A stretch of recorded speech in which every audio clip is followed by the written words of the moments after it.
YouTube. There we go. Okay, so welcome to my live. My name's Lisa. I'm a parenting coach. If you go on my website, it's BratBusters.com. You can get my free behavior board, my boot camp courses. You can look into coaching if you want to work with me one-on-one, or you can listen to our podcast. It's called BratBusters Parenting Podcast. It's on all the platforms, and we save it on YouTube. So I'm just connecting to my website so I know what it looks like. Okay, so Debbie asked a really good question, and it's kind of what I do. As a grandparent, do you, like, obviously you follow through with what the parents want, right? That's because they're not your kids. So you follow what the parents want. My son and his wife are doing pretty much what I do anyway. They play with her all the time. They're very good at having boundaries and all that stuff. So it's pretty much the same. But if it wasn't, I would still still deal with her basically the way I would when she's with me. But I wouldn't do any big contradictions to the parents. Like if they were doing something really different and they said, like, let's say they decided they never wanted her to hear the word no.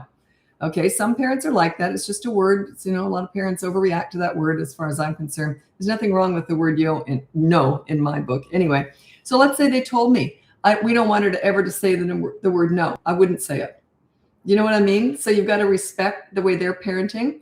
But usually they're just happy if you're looking after their kid, right? Because who better but grandparents who treasure their little grandchildren, looking after grandchildren. So, but yeah, if it was something really big and they said, by the way, can you please, do this or that? Of course I'm going to do what they ask. That's their child.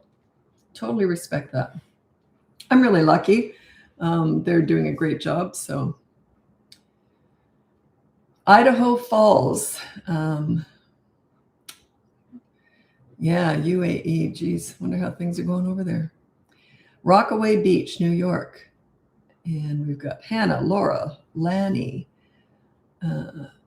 Shannon, Canada. Oh, another Canadian. Okay, what are some good beginner rules to start your behavior board? Trying to be practical, not do too much at once. You got to start small. It's like anything. You got to start really small. Like if they hit, I usually put that down. No hitting, because you kind of want to address that right away. But if you're really struggling as a parent and it's chaotic, it's a tough one to start with. I might just say, okay, make your bed every morning before 9 a.m. That could literally just be the rule. Okay. Make it something you can manage, like making their bed by 9 a.m. It's not confrontational. It's not combative. It's just a simple ask. A lot of parents start too big. Like they'll say, every morning your rule is we want you to do all your chores. And here's your 20 chores. It's ridiculous. Just start small. You want to win this. Like, it doesn't mean that in the first week of the behavior board, it doesn't mean when I say you want to win it, it doesn't mean that they're never breaking the rule or you're never breaking the rule. It just means you can follow through with the board. Okay. So they'll probably still keep breaking rules and you will too, right? That's part of it, right? But it's just that you want to follow through with everything. That is success. I don't know why my throat's so froggy. I don't know why. Missouri. Hi, Judith. Okay, this is Olivia on YouTube. Can I praise my 3-year-old for doing something good they're supposed to do without me asking twice? Yeah, it's okay. Don't go overboard with praise, though, because it implies that that's something that they normally shouldn't or don't do. You see, it's almost an insult when you praise too much. Oh, wow, you did that. Wow, You don't want to go on like that. I just go, that was a good job. Well done. No big deal. No big deal. I treat my baseline is like they're just nice and they're good. That's how I treat them. That's who they are. When they act out, that's when I act surprised. Oh, you did that. But I don't act surprised if they did something good. See the difference? It's a little bit of an insult if you do. Wow, I can't believe you actually didn't hit your brother all day today. Like, that's an insult. So be careful with that. Parents tend to overpraise and underplay. Praise is not for kids. It's more for you. It doesn't matter as much to them as you think it does. I always use this example. If you had a 5-year-old little boy and you went up to him and you said, you're wonderful, you're special, you're smart, you're good looking, you can do anything you want in this world. I'm going to go do the dishes now. This is him. It's really done nothing for him.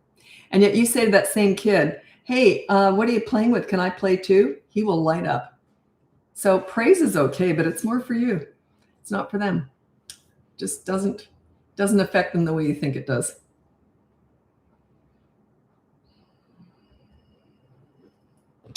A 3-year-old can be a smart bleep He will sometimes do the opposite of what I ask. How do I stop that? Just start with the free behavior board. Start there. If you're really struggling, you might want to upgrade to the boot camp course. Okay. That's not free. The behavior board is though. But yeah, it's just he doesn't respect you. That's all. You got to work on yourself. You know, I'm not teaching kidding here. They already know how to be kids. I'm teaching parenting. Once you set yourself up as a leader, they do respect you. They do listen to you. But you really, you know, this is so hard to explain for me. Maybe someone smarter could, but I really didn't tell my kids what to do. They knew right from wrong by about 2.5 to 3. And then they knew if they made a poor choice, mom would come in with a consequence. They knew they were in control of their own lives. They kind of got that. They realized, wait a minute, it's all up to me. If I'm good, life is great and mom's fun. But if I do something naughty, mom gets real boring real fast and I'll have a consequence. Right? Does that make sense?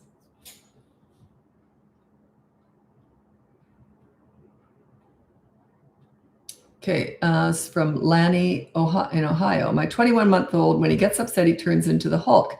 I ignore and stay on standby. I have given only soft things around he can throw, but I feel like I'm not doing enough. I don't know. You know what's, a lot of parents, they just address one little thing, but it is a big picture. You just start with one little thing at a time. Start with the tantrums. And then you want to move on to getting structure, getting routines. So just keep watching.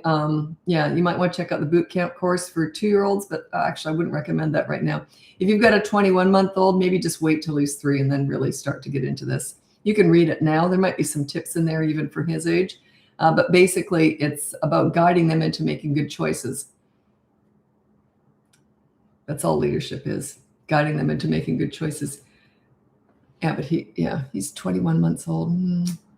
I do have a toddler course. Yeah, he's young. Yeah, toddler course might be good, the boot camp course. ADHD, are the expectations the same? Yeah, Dahlia. Those are all the kids I worked with. I used to call them alphabet kids.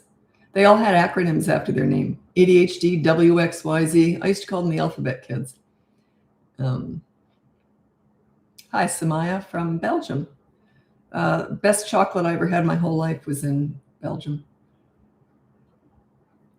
That would have been almost 50 years ago. I'm sure it's still great. Hi, Kat from Newfoundland, another Canadian.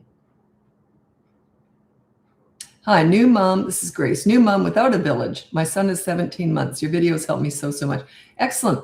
You know, I married an Australian. I'm here in Canada now again, but I was in Australia for 20 years raising my kids, and we had nobody around. Like, we lived in a city where there was no family. He didn't have family around or anything in that city. So yeah, they say it takes a village to raise kids. It's nice if you have one, but you don't need one, you know. But yeah, we didn't have a village for sure. But you know what really helped me was some of the best advice I ever got. It was so simple, but it was these neighbors next door. I could still remember their family. Like, I could still visualize them. I don't think I can remember their names. Anyway, they had older kids. And I remember one day we were talking over the fence, or we hadn't put a fence up yet, and they had a retaining wall, so they were down below, and I was talking to her. Her name was Lynn, that was it. And I was sick. I was up all night with my son, and because we were both sick or whatever, had a cold or flu. And I said, oh, what a rough day. You know, I was hanging up laundry or something. And she goes, you know what? She goes, if you've been up all night and you're having a really rough day as a mom, just get dressed. Don't worry about how you look and just get out. She goes, you're going to run into other moms in the same position, right? So sure enough, I did. I listened to her and I felt like crap. I was exhausted and I got dressed. I went out, saw another mom. She'd been up all night with her kids too. And then we ended up having a great day. So it wasn't a real personal village, but I did get out a lot. I was out a lot with my kids. So it just helps so much to talk to other moms, especially when you've been up all night sick and all that. It was just so nice. I remember once, I hate it when kids throw up. I just hate it. And my son had thrown up. So I called my friend that I'd seen that day. I think we'd got together with our kids. And I said, oh my God, my husband was out of town. So I said, oh my God, he just threw up all over the place. She goes, yeah, so did my kids. Oh God. But my kid never threw up. Plus she didn't have a phobia. I had a real phobia about vomiting. And I don't mind cleaning it up. I just hate the action. So anyway, but her kids threw up more often. She goes, yeah, like it was no big deal. It made me feel a bit better. Here I felt so sorry for myself. So yeah, it really helps to talk to other moms is what I'm saying.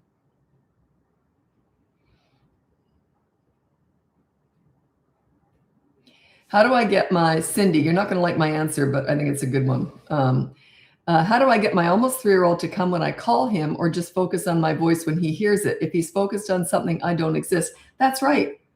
That's exactly right. If he's focused on something else, nothing else exists.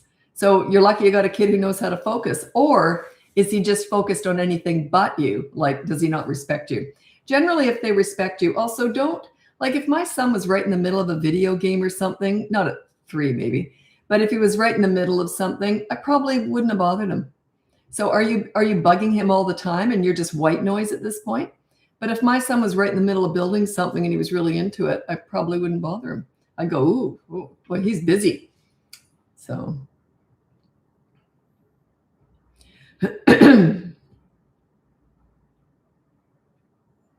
Oh, Amanda, work on your leadership skills. That means he doesn't respect you. So you got a kid who's screaming, you ask him not to scream, and he just thinks it's funny. Yeah, he just doesn't respect you. You haven't earned his respect. It's not his fault, it's yours. Like it's your responsibility. Blame yourself. Always blame yourself. If you've got a 3-year-old, between the ages of 3 and 12, their behavior is just a direct result of your parenting. So if they did, like when I was working with kids, if they did something naughty when I was with them, I thought, what am I missing? What am I missing? They weren't even my kids. A leader takes full blame, full responsibility, takes the fault, right? That's what a leader does. So yeah, work on your leadership skills and he won't treat you like that. He won't laugh at like that. No, they just don't. Any advice before having children? No. I don't have any general advice for that. But, it's not for everybody, though. I will say that. I've worked with a lot of parents who have said they literally wish they love their children. They die for them, but they wish they'd never had them. So it's not for everybody. These are people who had a lot of reservations beforehand. Okay. And they weren't sure they wanted kids, but they felt pressure from family or whatever. But yeah, it's not for everybody. So I loved it. It was the most fun I ever had. That's why I teach it. I love being a mom and I love being a grandmother. I just love all this stuff. But it's not for everybody. So that's one thing that a lot of people, if you're on the fence, think hard because it's for the rest of your life that you're going to be a parent. Even when they're grown up and gone, you're still worried about them. It's just part of it. Yeah, they're always going to come first. They're always going to be the top of mind.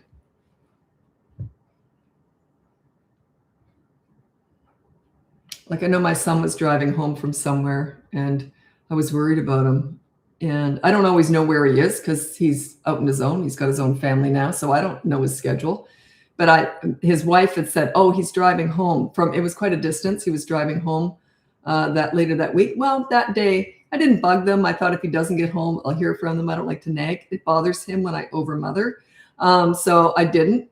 But yeah, it was on my mind that my baby, I hope he's safe, and he's 36. So it never ends. So think about that. But it was the most fun I ever had was parenting. So I think you should talk to people from both ends of the spectrum. You should talk to people like me who loved it. But I don't love it and then I think everyone should do it. I happen to love, like I'm vegan. I'm not pro-vegan. You be vegan, eat whatever you want, gnaw on a rib right in front. I'll cook it for you. I don't care.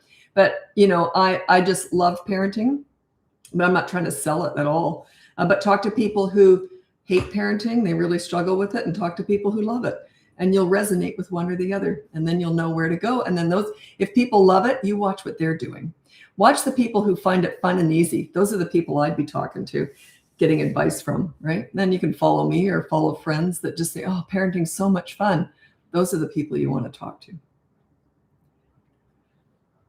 Also, I would never take parenting advice from someone who, like as a professional, I don't know if I'm professional, but you know what I mean? Someone who's out there like I am, selling their advice. Basically, I'm a parenting coach. This is my business.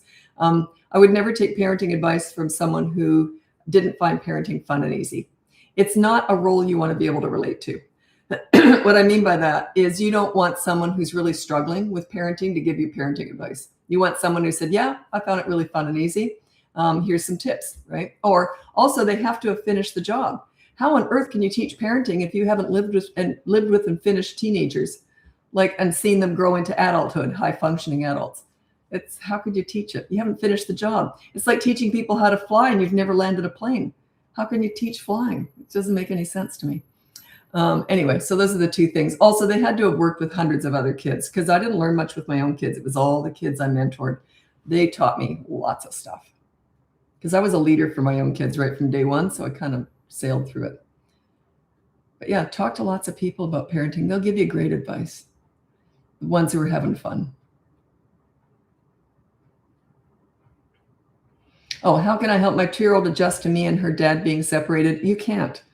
They will learn over time. Just get along. They don't care if you're together. Like overall, the worst thing you can do for your kids, I think, aside from the obvious horrible stuff, obviously, but I think when you're divorcing someone and separating is when you fight. They hate that. It scares the heck out of them. So get along. We went through that. We got along. And people who saw us out in public, because we still went to stuff with the kids together, and they didn't even know we weren't together anymore, because we're not friends or anything, but we always got along. Like, you got kids together. That's my best piece of advice. Get along. And if the other person isn't we both took the high road. We were very lucky. But if the other person isn't, you take it. Someone's going to be on that high road.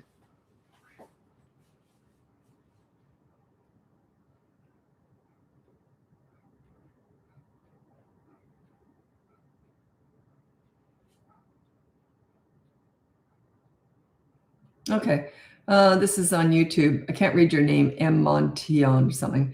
We tell our 3-year-old, do you want good or bad consequence? The choice is yours. He will be like, I want good consequences, and does what he is asked. We are teaching him cause and effect with good and bad consequence. Okay, I don't quite get that, but that's sort of what I told my kids. If you're good, life is good. If you're bad, life ain't so good. I'll make sure of it because I'm your mom. That's my job. So I made them learn that if they make a poor choice in life, that there's going to be a consequence, and it's not going to be something they're going to like, right? So, but I didn't have to discipline them. They got that from a really young age. They just understood it was all up to them. So it sounds like you're teaching the same kind of thing. He said, this is Terry on Facebook. So I listened to your advice and my daughter has changed so much. That means you've been doing the work. Good for you. Actually following through and not compromising has been a game changer. She now will clean on her own because she knows it makes us happy. Yeah, that's good. I don't know if I'd phrase it that way. You don't want kids to do things to please you. They will naturally want to please the leader, but number one is you want them to please themselves. But yeah, that's still good. It's good. I'm just nitpicking. It was funny. I had this client a while back and they said to me, because everything they were telling me, I was, saying, okay, here's what I do instead. No, what I would say, and I'd say it this way, I'm tweaking everything that they've been telling me they've done with their kids. And then she said, as far as you're concerned, I can't do anything right. And I said, you hired me to coach you. I said, you hired me to tweak everything. That's what you hired me for. So she got it. And I said, do you want me to just praise you? She said, no, I guess not. But it was really cute. She was really cute.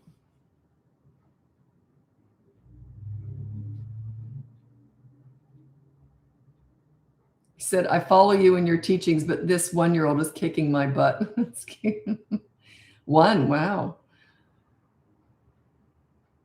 Do you have to do a week or can you change the rule after a few? Oh, the rule never changes. Like once you've laid down a rule, then you do a new behavior board. Now you got 2 of them, then you got 3 of them, and then you're dealing with everything. It's just you make a bad choice, there's going to be a consequence. You don't have to write them down after a while. So yeah, you never get rid of a rule. Like once you've laid, like no hitting is a rule. It's not like you get rid of it. Yeah. So you're going to have 3, this hair. You're going to have 3 behavior boards, and then you go off the boards and you just say, okay, that was bad. Here's your consequence. You don't have to write it all down. They know right from wrong. Past the age of about 2.5 to 3, they already understand right from wrong. They just instinctively know. And also one of the really common things that parents do wrong is they over-explain everything. Like your kids are morons. They know right from wrong. All this the more you explain, the more they complain. It makes you look weak. Yeah, it says, well, you shouldn't have done that because it hurts people's feelings. If you hit someone, it hurts. You're talking to a 5-year-old sometimes like that. You shouldn't hit because if you do, how would you feel? Oh, they already know. Just say no hitting. If you hit, here's your consequence. Shorten the verbiage. Stop talking. Get it done. Just say you hit, here's your consequence. Done. I don't discuss bad behavior. Where you put your energy, where you put your focus is what grows. If you're always discussing and explaining all this bad behavior, why they shouldn't do it, it's just garbage. It's absolute garbage. They're not listening to you anyway. They will parrot what you're saying. I'm sorry. No, I won't do it again. Then of course, they're going to go do it again. It's the consequence that stops them. But if you keep focusing on that bad behavior, their identity becomes the bad kid. Okay, it just does. That's all they're going to hear. Bad, bad, negative, negative. What I should do, what I didn't do, it's just all negative, and it becomes their identity. So stay away from that. Okay, I'm going to move over to Instagram now if you want to follow me over there. If not, check out my website.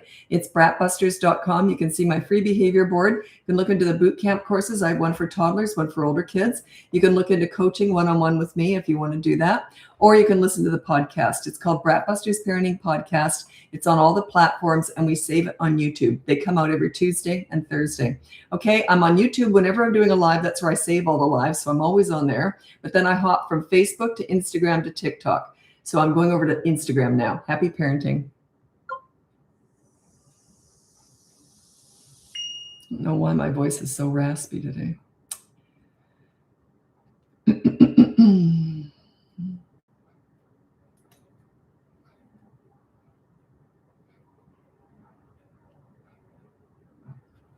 Each platform has different ways of going live.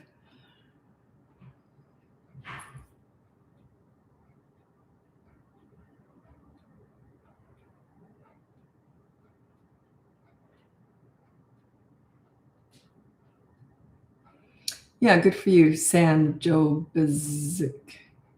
Said, thank you, we'll talk. Yeah. Go right to the source. Go right to other parents. Find out what they're saying. Find out what works, what doesn't. I have talked to parents in my personal life who I knew they weren't enjoying it, but literally said right in front of the kids, yeah, if we had it to do all over again, we wouldn't have had kids. Right in front of the kids. Yeah. What do you say to that? Awkward. Okay, so welcome to the live. My name is Lisa. I'm a parenting coach. If you go to my website, it's BratBusters.com. You can see my free behavior board, my boot camp courses. I have one for toddlers, one for older kids. You can look into coaching with me if you want to work one-on-one with me, or you can listen to the podcast. It's called BratBusters Parenting Podcast. It's on all the platforms, and we save it on YouTube if you want to watch us film it, or talk. Anyway, my daughter and I work together. We do the podcast together. She does all my marketing, all my planning. She does not work for me. We work together. And some people say, oh, what's it like working for your mom? She goes, yeah, if anything, it's the other way around. She's in charge of all the planning and marketing. I have nothing to do with any of that. Anyway, thanks. Yeah, hi, Tabitha. Not at dinner time. Yeah, I couldn't tonight, so I thought I'd come on today. Very weird time for me to be on. My voice is all raspy. I don't know why. Anyway, Insta notifications work now. Oh, excellent. I don't know anything about, I've never been on Instagram. I've never looked at it.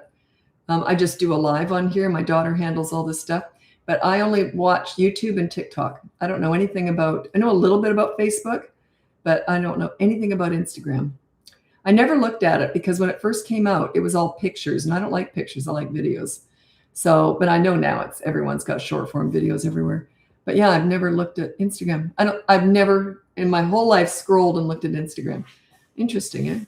Well, not that interesting. Okay, so let's get going with your questions. Just for the person who asked, I never invite anyone in on these lives. I only did it once a few years ago, and it didn't go well. They wanted my audience, and they were just trying to sell stuff. So I've been scarred. I don't ever let anyone in. Okay, and I'm just here basically answering questions as quick as I can. We do, though, we have in the courses, we've done group sessions, and they're literally all of our group coaching sessions. So I have had parents in groups. We're looking into sort of more stuff like that. We're not sure what we're going to do yet. They're just so busy all the time. But yeah, and they're all in the courses. So and a lot of people, I wouldn't think anyone would look at that, but it's group coaching sessions. We've done, I don't know, 2 or 3 sessions of it where we do it, I think over a period of 5 weeks. I can't remember now. But, and it's just all the people in the course who want a personal coaching and a group session, and they're all in the course. Tons of people watch those.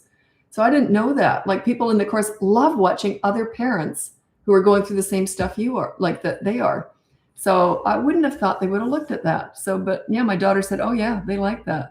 She gets a lot of, she does all the connections stuff. Like she answers all the feedback and all that. She goes, yeah, they really like that. So interesting. It's funny. I wouldn't have known that. Would not have guessed that. Oh, you're very welcome. Lucid Nighttime. Lucid Nighttime. I think I remember that name. I think I've seen you before here. I like the word lucid. I don't think I've ever used it in a sentence. The word lucid. I've read it lots of times, but I've never used it in a sentence. Okay. Lisa's support group. I want to be a part of it. Yeah, we're looking into a whole bunch more stuff like that. It's just a matter of time. And okay, yeah, we're all on different platforms. I got addicted to TikTok about a year ago. I was on there filming. That's where I blew up, was on TikTok. It just changed our lives. And like within, I think 6 months, I had 600,000 followers. Like it just blew up really fast. And I was standing in my bathroom just talking to myself in the mirror, but I never looked at TikTok until about a year ago. That was about almost 4 years ago now, I think.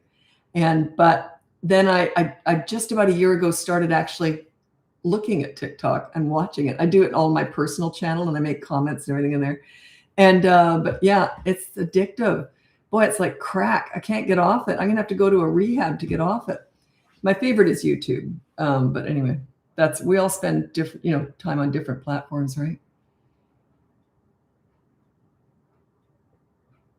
Oh, interesting. God, you're going to hate my answer. This is Era_Muhaj.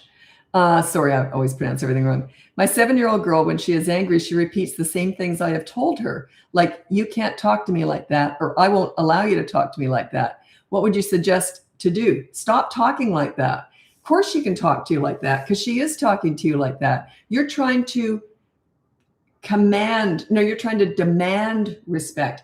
You got to command it. You got to earn it. You're getting mad at her for not respecting you. You just haven't earned it yet. Of course she can talk to you like that. She doesn't respect you. She is talking to you like that. So yeah, you don't talk like that to kids. You don't say, you can't do that. I would never say that. You see, it's so authoritative. It's got that, you do what I say. It's just got that real demand sort of behind it. I don't do that at all. So yeah, just you might want to check out my free behavior board, or you might want to look at the boot camp course for 3 to 12-year-olds. It just goes into this. It's a 5-week course, teaches you how to do all this, how to set yourself up as a leader.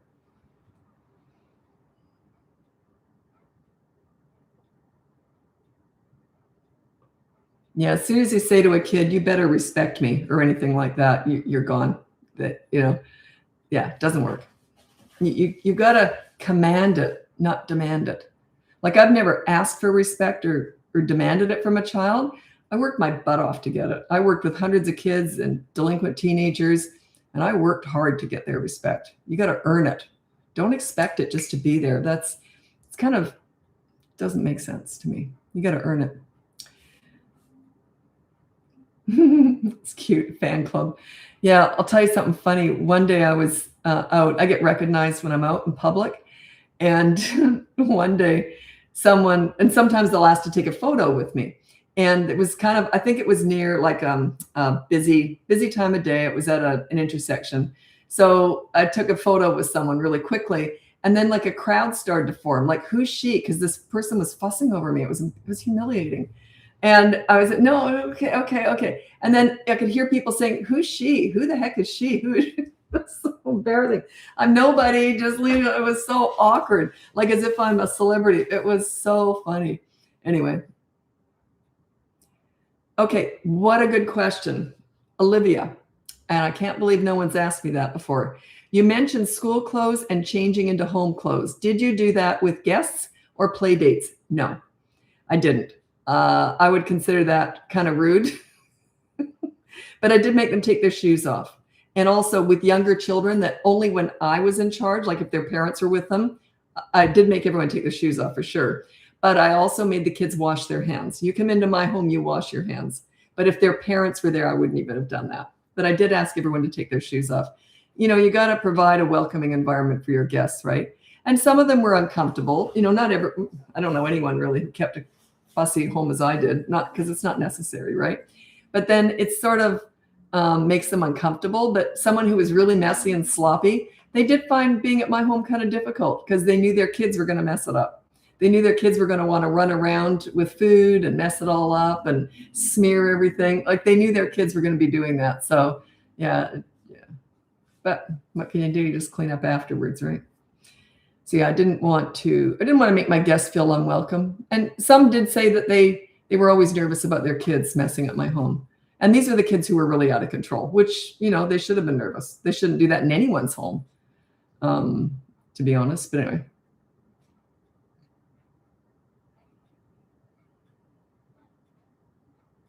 Good question, though. Also, I never pushed my fussy ways on my kids. They had their chores, do your laundry, all that stuff, make your bed. But I did all the cleaning. And I always, I did all the floors because I love cleaning. I scrubbed all the toilets. I did all that every single day. I do floors and bathrooms and kitchens every day. So, but that was my level of clean. And I would never have put that on my kids. But I used to tell them, if I ever have to pick up, they knew when I was going to mop or vacuum. But once they started school, I did it when they were at school because I don't like to, always have the vacuum running with my kids there. So, but I'd say if I ever have to pick up your junk and clean under it, you'll be doing the vacuuming. I don't think it ever happened. Sometimes I would ask them if we were having company over and there was a lot to do. I would ask them to help and they would, but overall I did the majority of cleaning, but they never left a mess behind. They never ate around the house. They never left dirty clothes anyway. So they never left a mess because they knew Mom was fussy. And it's not like you have to be that way though. I didn't want to push that on my kids. Neither of them are super fussy like I am at all. And I didn't think they should be. Just because I was doesn't mean I wouldn't put that on my kids because it's a personal choice. I was like that when I was little. I wasn't raised in a fussy house, but I always was. I just always had that in me.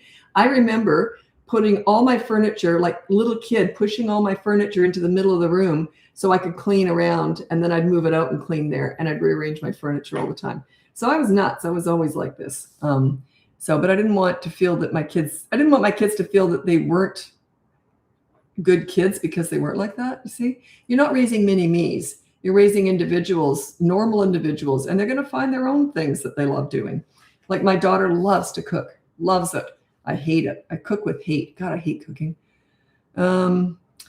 When you did your volunteering, was it at your kids' school? Most of the time, yes. I also volunteered through the government in homes and in facilities and in psych wards with troubled teenagers and in hospitals with disabled children or facilities for severely disabled children. So where else? I don't know, just everywhere. Daycare centers. I used to volunteer there when I was a kid. I don't know, all over the place. Wherever there were kids. I remember I was going to do that. I don't know if I ever did it. It was a long time ago, 30, 40 years ago.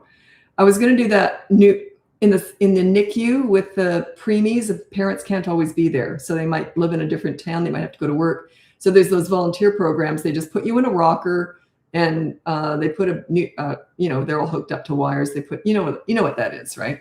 So, but then I don't know if I did it. I can't remember. It was so long ago.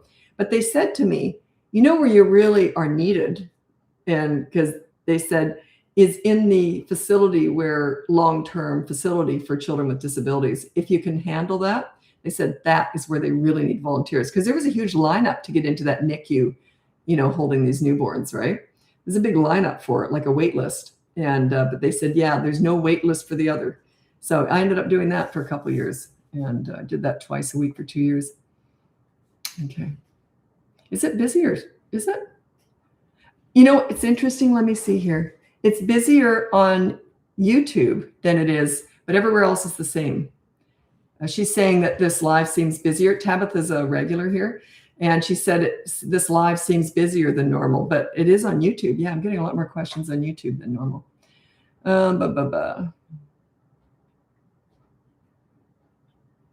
Yeah, you're using humor with your little, Tabitha has a really little one. You're using humor. I used a lot of humor with my kids and they loved it. And visiting kids, they get it too, right? Kids love humor. They love to be teased, so long as there's nothing malicious behind it. Like a lot of parents say, oh, you can't tease my kids. Yeah, but is there anything behind that? You know what I mean? Like they usually are okay being teased, because I tease myself. I make fun of myself too. So it's nice if it's back and forth. One of the funniest ones, my son was very funny. And well, he still is. He's 36 now. But anyway, when he was living with me, he was hilarious. And he said, he was about 20. And he said, how did he word? Oh, he said, we were laughing at all the dumb things I've done. It's usually around cooking. God, I hate cooking. Anyway, it's usually, I know if I ever said, I know what I'll do when it came to a meal, my kids would run because I was going to make something horrible. And because I'm a real health food nut also. So it's not like I'm throwing a bunch of fun food in. It was all healthy crap. Anyway, so he said, so we're laughing at all the stupid things I've done as a mother, just a whole bunch of them, just tons of them. We were laughing like crazy. And then I said, well, what about all the good stuff I did? And he went, what? That's not fun to talk about. Anyway, I thought that was funny. Yeah, I will say when I did the volunteer work in my kids' school, I made some mistakes with that because if you are volunteering with, let's say, violent children, if they find out who your kid is, they can become a target. So I learned that. Yeah, I wasn't smart enough to figure that out ahead of time. And they didn't warn me against it because they're just so thrilled if they get a volunteer willing to work with these kids, right? So, yeah. So if you are going to volunteer, don't do it in your kids' school. Go somewhere else, outside of your district where they'll never know who your kids are. Because I specialize in teen stuff. So some of them are violent. No, nothing ever happened. No, nothing. Oh, sweet. Thanks, Tammy. Appreciate that. Or is it Tamil? I can never tell by the handles.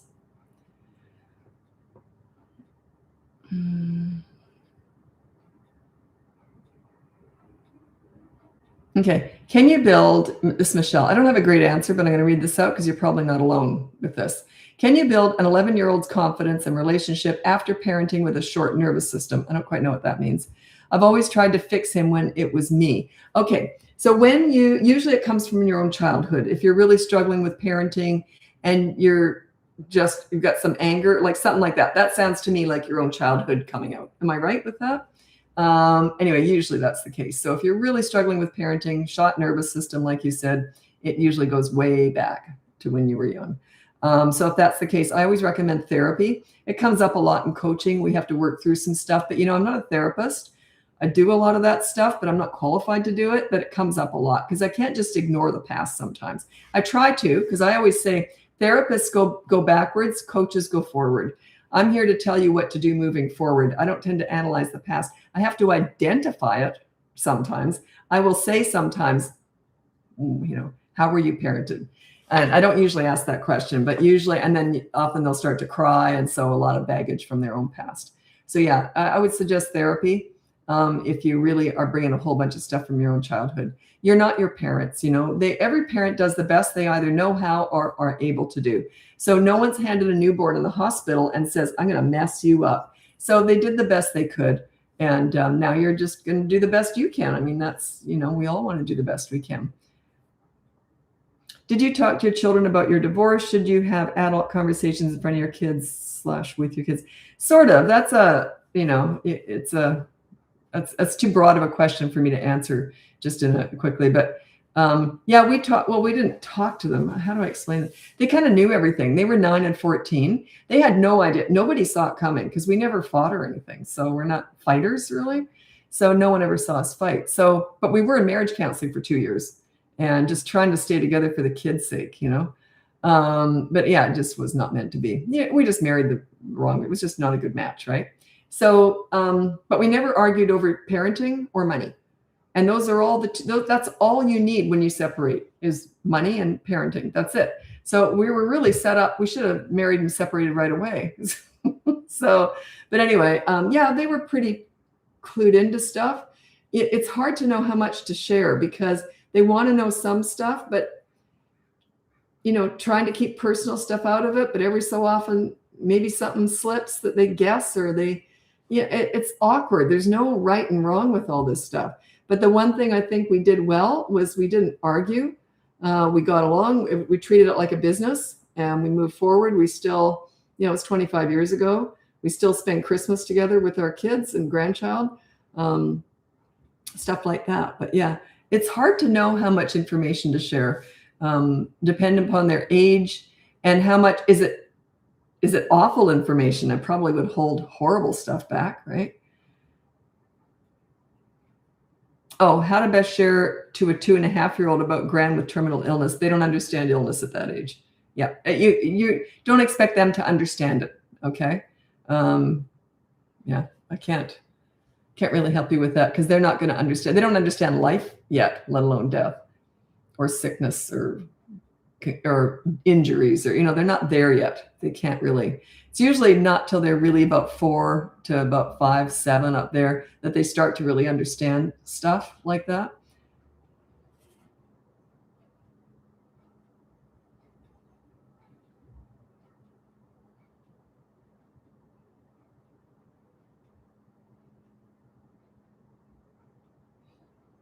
So I'm scrolling ahead to make sure you're still here. Whoops, there's quite a few there I missed.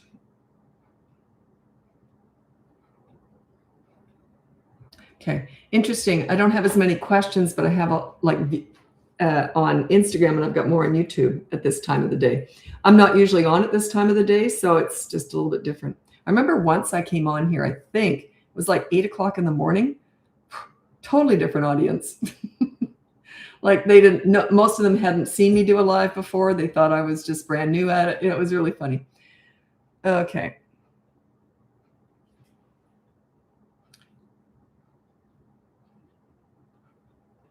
Okay, you have a question and that your 16-month-old used to sleep alone, but then he got sick and slept with you. Now he won't sleep alone. It's going to be a transition. It's going to be a bit of a rough road. But yeah, you just encourage him to sleep alone. You can go in there. He's in a crib still, I'm assuming, at that age. So you go in there. If he's crying, you just pat him on the back. Make sure he's got plushy toys. You can even rub one of his toys against your skin so he'll have your scent, right? That's a thing, right? And a lot of parents don't realize that, but that's a thing. That your scent is part of it. So yeah, one of his, like whatever you can put in there safely that he can sleep with, rub it on you, or rub his clothes on you before you get him dressed in his pajamas or his sleep or whatever, sleep sack. And have white noise machine, anything soothing. You can even have like some, really soothing classical music in the background for babies, something like that. But yeah, just keep going in. I would go in, say, you're all right. Try and put him down. He'll probably still try and stand up and scream. That's okay. But try and put him down. You're all right. And stay calm, really calm. Move slow, talk low. You're all right. Leave the room for maybe a minute. Then you go back in. You're all right. Just stay there for maybe 10 seconds. Leave the room. Wait 2 minutes. You're all right. Then next time, 3 minutes. Keep adding 1 minute. Eventually, he's really little. He'll get tired and fall asleep. But it might be rough. It might take an hour. Or, I don't like to start with this one, but there's another one that you can do. You can set up a chair beside his crib, and you just, in the dark, but he should be able to see your outline, whatever. And when you've got those baby cams on, there's a little bit of a light, so he should be able to see you.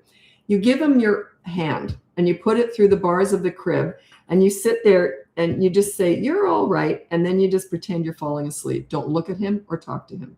So you're there, but you look like you're falling asleep, okay? You might even hum. Yeah. So he'll probably scream like crazy initially because he wants you to pick him up.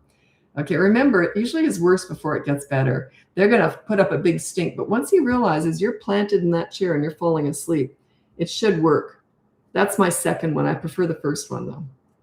Because the second one, how do you get yourself away from that? You got to use the other method to get yourself out of that. But that just might make that first night a little bit easier. But then I'd rather come in like, do the hard, what's that called? Short-term pain for long-term gain.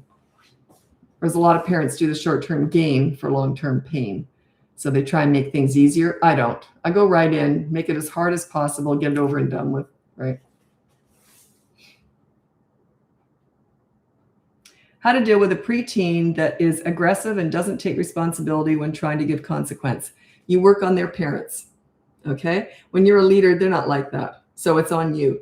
They just don't have a leader. That's all that says to me. That's it. Preteen is a tween, 9 to 12, if anyone doesn't know that. So yeah, work on their parents. It's always you. I teach parenting here. They tend to look up to a leader. They just do. I teach leadership. It's like a mentor, or you ever had like a coach that you really looked up to, or a teacher, a grandparent, someone that made you feel good. You kind of wanted to please them. A little bit of that going on too, right? Even as an adult, if it's someone that you look up to, you still kind of want to please them, make them laugh, try and look interesting, So it's kind of like that. Work on yourself. That's all that says to me. It doesn't respect you because you haven't earned it. Earn it, and that won't happen.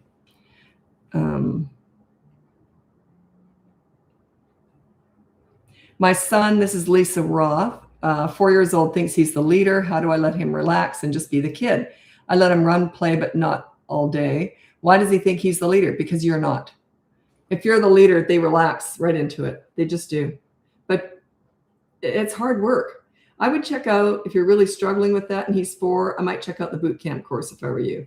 It's on my website, BratBusters.com. It's 5 weeks, how to set yourself up as a leader. Got a lot of information in there. But yeah, they're not leader. They don't want to lead. They really don't. They instinctively want a leader.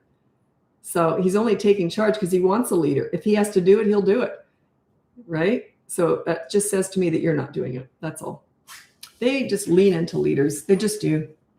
If you send the kids out in the world without a leader at home, they're going to be very, very vulnerable and susceptible to peer pressure, bullying, the drug dealer on the corner, the internet, the Kardashians. They're going to go searching a leader elsewhere, okay?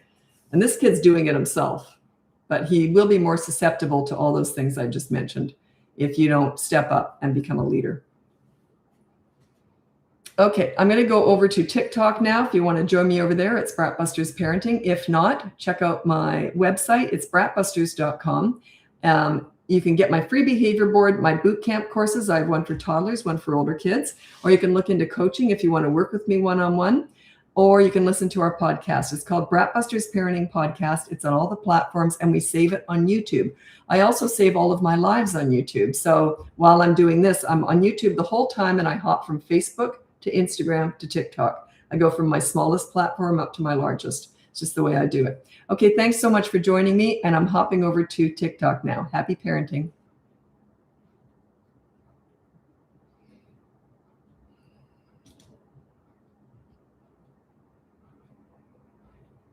Hey, I'm going to the grocery store. I don't like that TikTok starts as soon as you turn it on. It didn't used to. I want to select what I want to watch. Okay.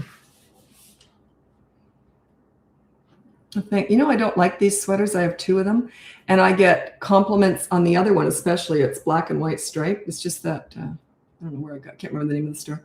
Anyway, it's funny. I rarely get complimented on what I wear because I just wear gym clothes. I'm always working out, right? So I just have gym. Every time I wear these sweaters, I get compliments, and they're my least favorite clothes. Just says a lot about my taste. Fashion is not my thing. Isn't that funny? I don't like them when I get compliments. But thank you. I do appreciate that. But it's just funny that it's always on the stuff I don't like. So obviously, I don't think at this age I'm going to change. Never been into. I'm very into. I always say I work on the bowl, not the lipstick. Like I don't like makeup and fashion, but I'm working on my body, like being fit. I always work on the bowl, not the lipstick. But if I worked on both, that wouldn't be a bad thing, would it? Nothing wrong with that. Okay. I'm just waiting for everyone to turn up. Oh, thanks, K Mags. I appreciate that. I love my job. Absolutely love it. I started my business in 2007, and I've been volunteering with kids long before that. I started like 54 years ago. Started volunteering with kids. And it's funny how I was doing volunteering with kids for decades before I ever started this business. It's funny how you turn a passion and a belief and something that just drove me, trying to figure out kids, work with them, raise them, and then to turn that into a business. It just was so organic how it happened. I didn't see that coming at all. I was shocked. I kept being told, you got to teach this stuff, Lisa. All the kids I worked with and that, you got to teach this. But I didn't know there was anything like, I didn't even think about it. Anyway, funny how that works out, eh? You never know what's going to happen in life. Snowy Prince George. Oof. Yeah, we haven't had any snow yet here in Vancouver. I think out in the suburbs, they had a little light smattering of snow, but nothing that stayed on the ground.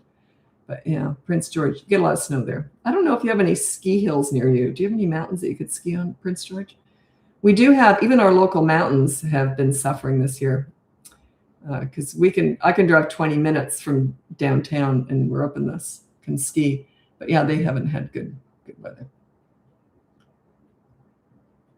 Okay, from Becca, my 7.5-year-old boy has had quite the attitude lately. Any advice? Work on yourself. Remember, they don't have an attitude with a leader. They just don't. It would be embarrassing. Have you ever had someone that you looked up to when you were a kid? Would you ever have any sass for that person? It would be embarrassing, right? It would just feel wrong. So work on yourself. It's always you. Remember, their behavior, like between the ages of 3 and 12, is a direct result of your parenting. So if they've got sass, you go, what am I missing here? What am I missing? Always go to yourself. Always look in a mirror. Please don't forget to ask your clients permission to tell funny stories. Yeah, I keep forgetting. Darn it. And one of my funniest ones has a lot of swear words in it, so I can't even tell that one. I tell that one in coaching. And those parents, I used to tell it more here, and I told those parents, they loved it. They thought, because they told me you can tell the story. But yeah. Oh, there you do have a hill. Oh, okay. It's for learning. Okay. Yeah. I used to go up to Whistler every weekend back in the day. I look back on it now and think, how did I have the energy? We used to leave Friday night and come home Sunday night every weekend. How did I do that? Because it was a 2-hour and 40-minute drive, I think back in the day. This is before the roads had all been improved. I had no weekends. It was just skiing. That's all we did.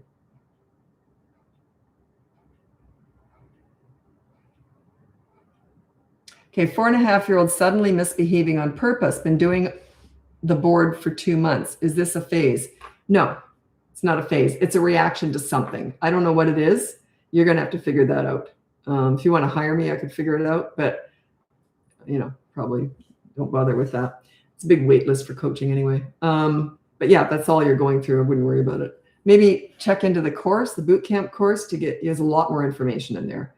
So, but yeah, I don't know. It's a reaction to something. They don't change. They often change at 3 or when they're teenagers because their peers have a lot more influence over them. They're more emotional. They're trying to find their way. So teenagers typically have more mood swings, hormones, right? But at that age, no, there's something. It's usually a reaction to something.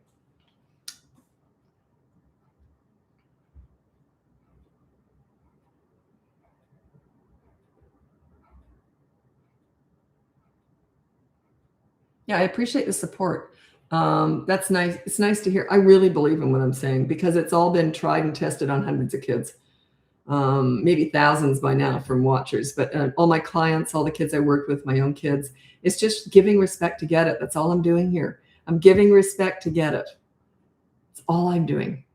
That's it. It's that simple. That's all I'm doing. And I'm fun. I like playing with kids. I like interacting with them, connecting with them, bonding with them.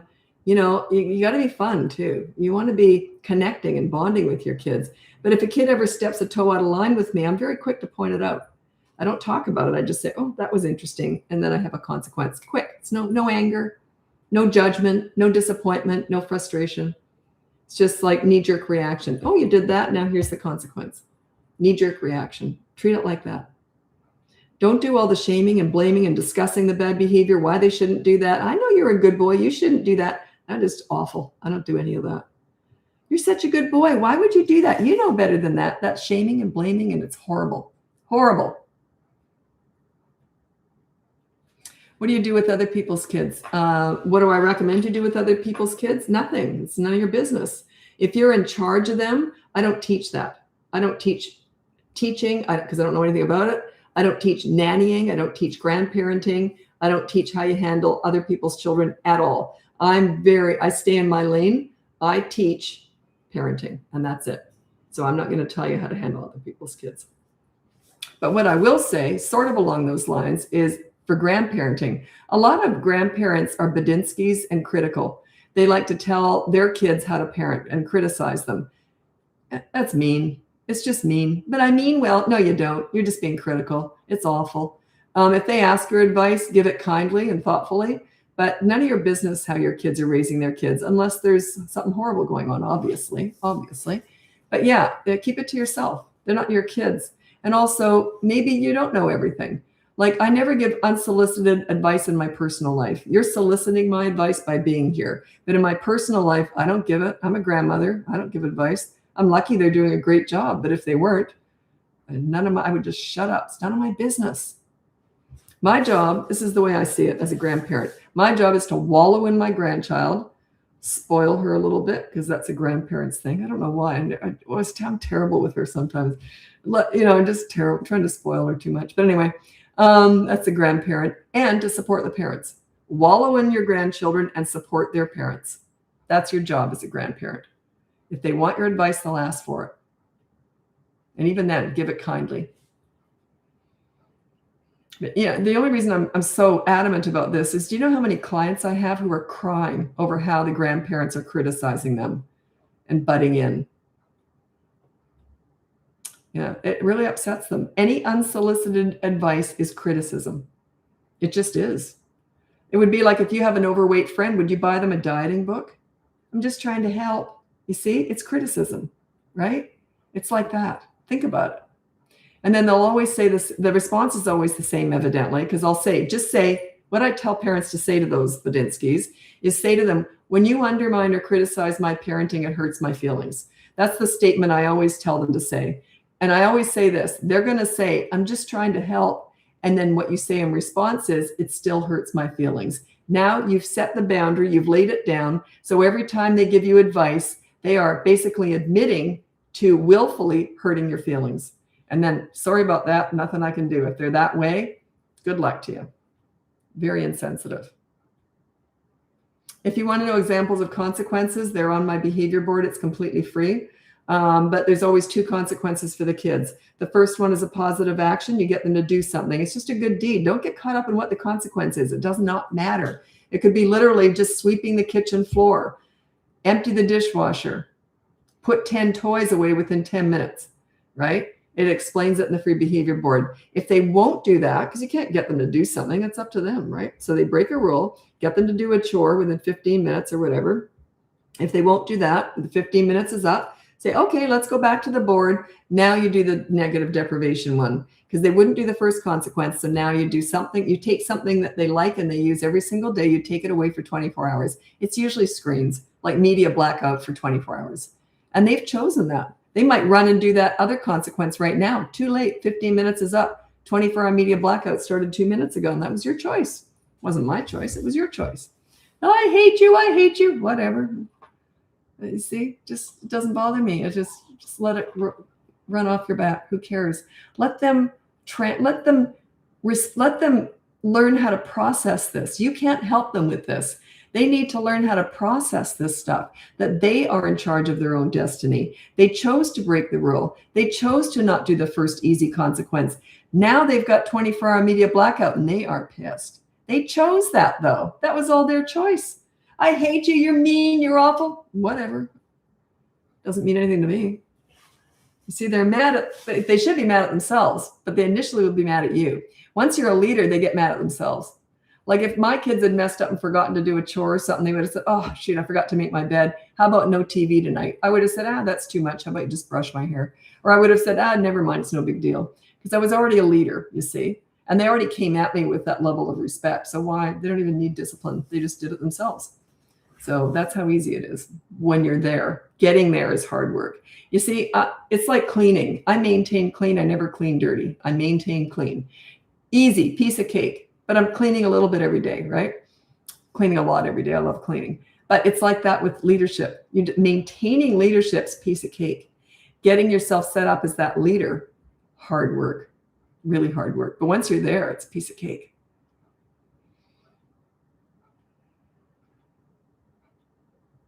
Oh, good point, Julia. She said, I have no parents and no support with kids. where I live, but sometimes I remind myself that I also get no criticism. Many of our friends struggle with in-laws' opinions, etc. Yeah, it's a problem. It's a big problem with a lot of my clients. And often I'm up with my granddaughter. If I have her one day a week, right? And I'll be out. Of course, I'm with all these young moms, old lady with all these young moms, and they often know who I am, so they'll talk to me about it. And they often complain about that. They say, because they know, they've seen me, so they know I don't criticize my son and his wife at all. Why would I do that? They're doing a great job. I'm lucky. But anyway, and they said, oh, I wish my parents were like that, because they get all this criticism. Back off.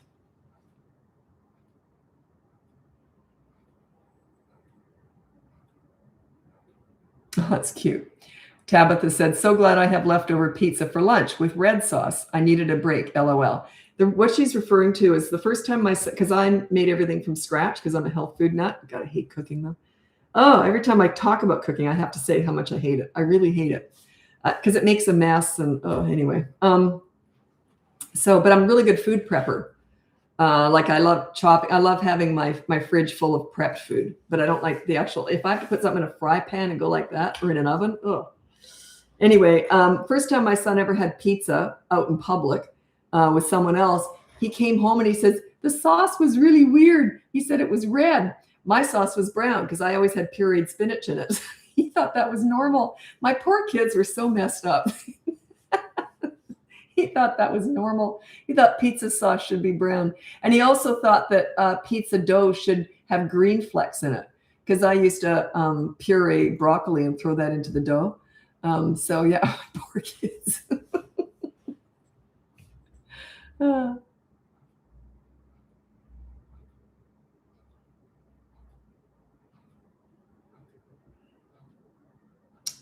How to not feel bad for them missing something really fun because you have to leave because of tantrum. You can just leave for 5 minutes, or as soon as they're finished the tantrum, you can say, oh, I'll tell you what. So you pull them away. So they're doing something rotten, let's say, and they're throwing everything everywhere. You say, and you pull them out, they can have a tantrum. As soon as they're done, say, I'll tell you what, because you threw things. So you never discipline a tantrum. You don't even discuss it, okay? Let them get that out of their system. Once they finished having the tantrum, then you can say, I'll tell you what, because you threw stuff and you were being mean in there, we'll stay out here for 5 more minutes. Now, here's the problem. They'll often start having a tantrum again. Or you can even say that before the tantrum starts. So they're acting out inside or whatever. You say, okay, I don't like the way you're behaving. We're going to sit out for 10 minutes. Then they start having a tantrum. If you said we're sitting out for 5 minutes or 10 minutes, no matter what they're doing, you have to let them back in. Otherwise, you're a liar. They don't trust you. You said we're going to sit here for 5 minutes or 10 minutes, whatever, before they start the tantrum or after. And then they may still be having a tantrum. They may be kicking and screaming and all that. Ding, ding, ding. Oh, 5 minutes is up. Let's go back in. A lot of parents think that doesn't make any sense. It doesn't make any sense for me to not do it that way. You said 5 minutes. If you don't let them in 5 minutes, you're lying, right? If they start up again inside, I would pull them out and say, okay, we'll wait for another 5 or 10 minutes or whatever, and just keep repeating it. They'll get the idea. But yeah, you can't lie to them.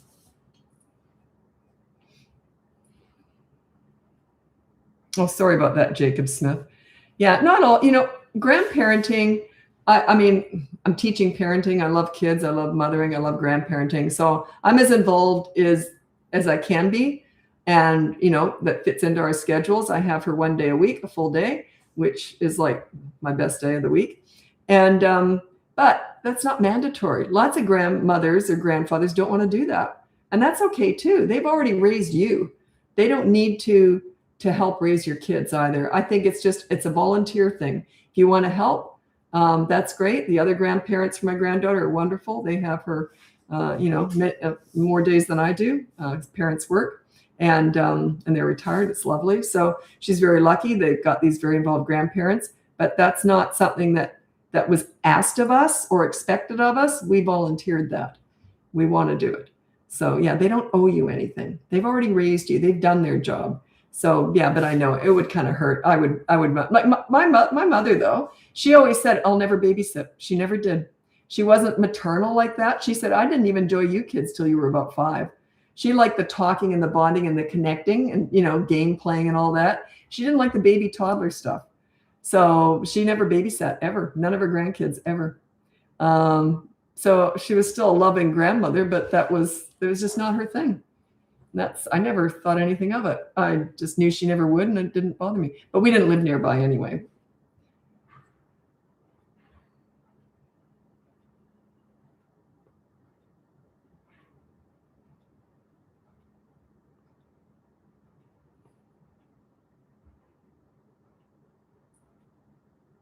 You know what's funny though is with my granddaughter, she's just 2, and I'll be changing her diaper and talking to her, and I get so many flashbacks from parenting.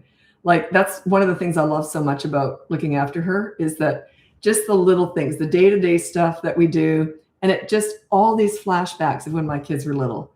So it brings back so many memories, stuff I'd forgotten. Yeah, so that's one of the things I love about it. Okay, you didn't put an age, so I couldn't answer that.